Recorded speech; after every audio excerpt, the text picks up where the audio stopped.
Hello everyone. इस video में हम कक्षा 5 की हिंदी की कार्यपत्रिका नंबर 112 ए करेंगे।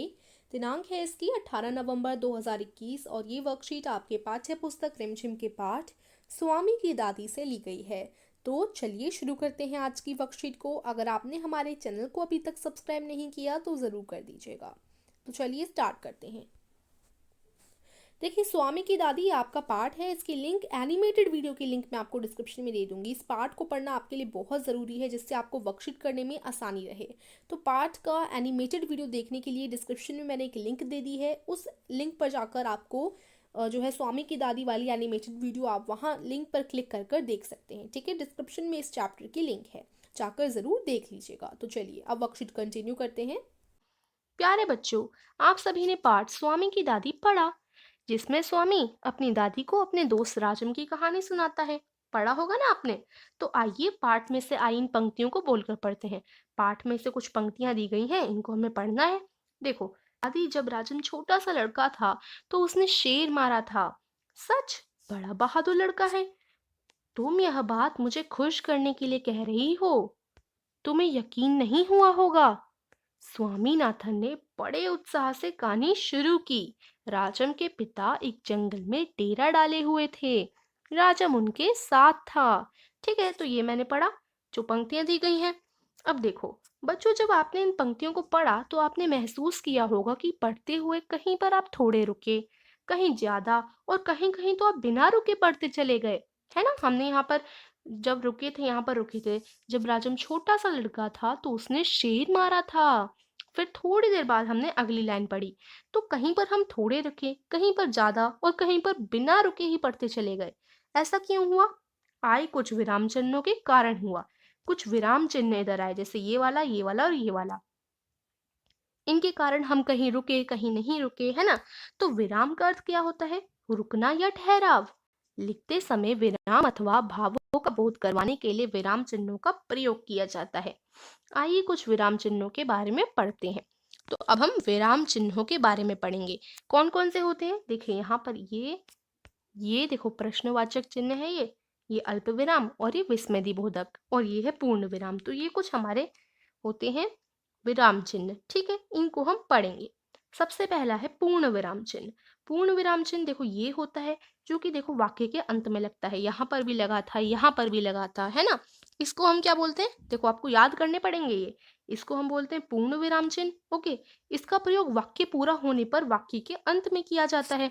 जैसे दो शेर राजम पर झपटे थे, अब उसने ये पूरी बात बता दी, पूरा वाक्य कंप्लीट हो गया, तो उसके आगे वो क्या लगाएगा? पूर्ण विराम चिन्ह लगाएगा। ठीक है, तो यहाँ पर भी देखो, दादी, अब राजम छोटा सा लड़का था तो उसने शेर मारा था, तो उसकी वाक्य खत्म हो गया, तो वहां पर उसने क्या लगा दिया?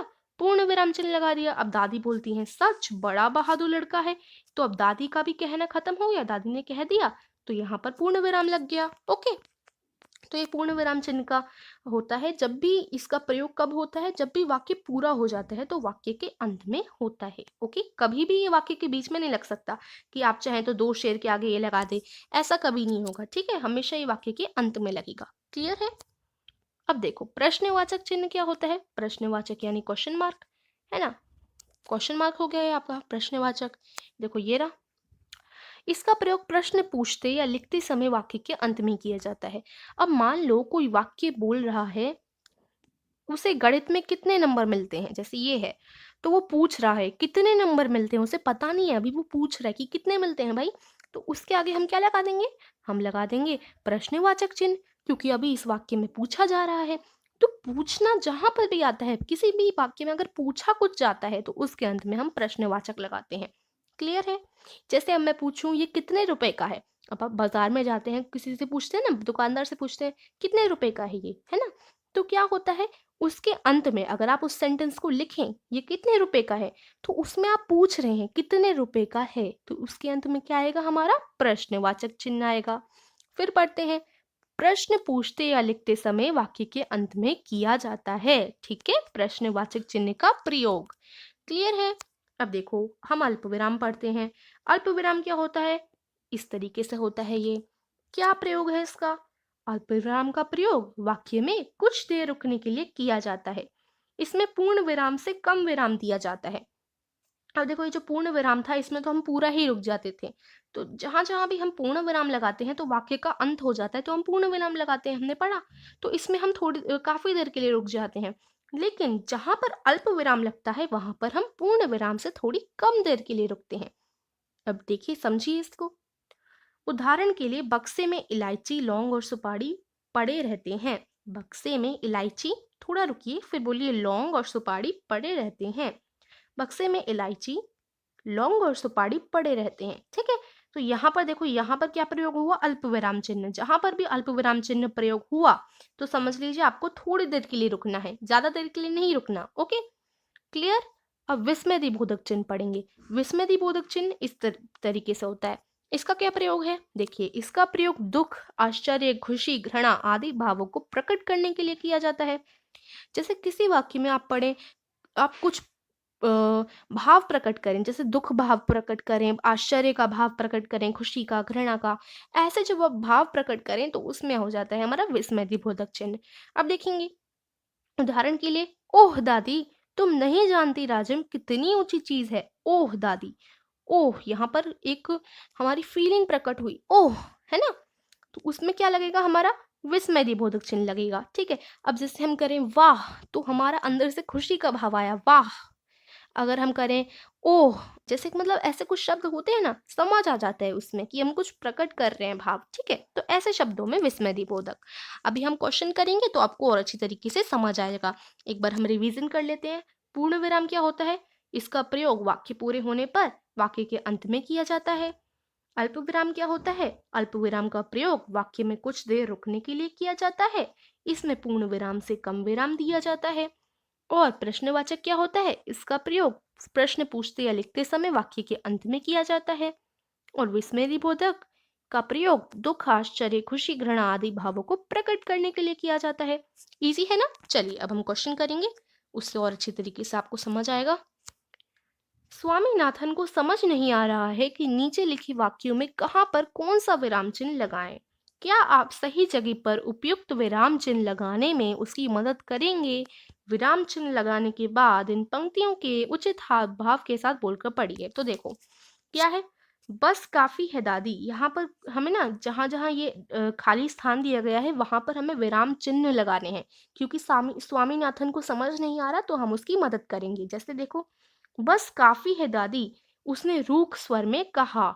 यहाँ पर वो थोड़ा रुक सकता है तो यहाँ पर हम अल्प विराम लगाएंगे। ठीक है, ये हमारे ही समझ की बात होती है, जैसे हमें लगता है उस प्रकार से हम विराम चिन्हों का प्रयोग कर लेते हैं। ठीक है, तो यहाँ पर मुझे लग रहा है वहां थोड़ा रुकेगा, तो यहाँ पर हमने अल्प विराम लगा दिया।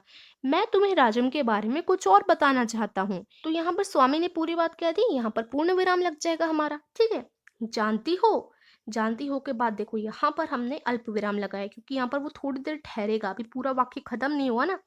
जहां पर पूरा वाक्य खत्म नहीं होता तो उधर हम अल्प विराम लगा सकते हैं। उसे गणित में कितने नंबर मिलते हैं? तो यहाँ बोला, जानती हो उसे गणित में कितने नंबर मिलते हैं। तो अभी वो पूछ रहा है तो हम क्या लगाएंगे? प्रश्नवाचक चिन्ह। सारे नंबर मिलते होंगे, तो यहाँ आ जाएगा अल्प विराम, थोड़ी देर के लिए ठहरा है ना? है ना में देखो, हम है ना शब्द का कब प्रयोग करते हैं? है ना, तो वो हम पूछने के लिए करते हैं, है ना? तो यहाँ पर क्या लग जाएगा? देखो यहाँ पर प्रश्नवाचक लग जाएगा। दादी ने पूछा। ठीक है, दादी ने पूछा, तो यहाँ वाक्य खत्म है, यहाँ पूर्ण विराम लग जाएगा। फिर देखो, अरे नहीं, यहाँ पर अल्प विराम लगेगा, थोड़ी देर के लिए ठहरेंगे हम।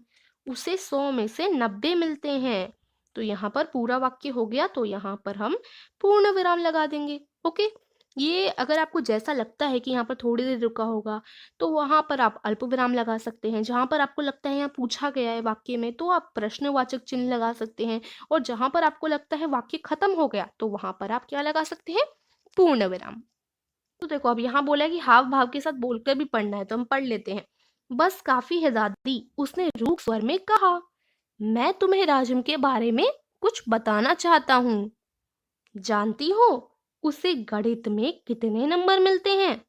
सारे नंबर मिलते होंगे, है ना? दादी ने पूछा। अरे नहीं, उसे 100 में से 90 मिलते हैं। ठीक है, यहाँ पर हमने जो चिन्ह लगाए उनके हिसाब से कितना रुकना था, कितना नहीं रुकना था, उस हिसाब से हमने पढ़ लिया। ठीक है, अब सेकंड क्वेश्चन देखना है हमें। बहुत ईजी है, इसे आप अपनी हिसाब से कर सकते हैं, जहाँ पर आपको लगता है थोड़ा कम रुकना है, ज़्यादा रुकना है, ठीक है। क्वेश्चन जो देखेंगे, पाठ में आए निम्नलिखित वाक्यों को ध्यान से बोलकर पढ़िए और पाठ के आधार पर उत्तर दीजिए। तो आपको पाठ में जो वाक्य आए हैं उनको पढ़ना है और उसके आधार पर उत्तर देना है। जैसे वाक्य, बस काफी है दादी, किसने कहा था और किससे कहा था और क्यों कहा था, लिखना है। बस काफी है दादी, किसने कहा था? ये स्वामी ने कहा था। किससे कहा था? दादी से कहा था। और क्यों कहा था? क्योंकि उसे दादी को राजम की बात बतानी थी, इसलिए उसने कहा। सच, बड़ा बहादुर लड़का है। ये किसने कहा? दादी ने कहा। किससे कहा? स्वामी से कहा। और क्यों कहा?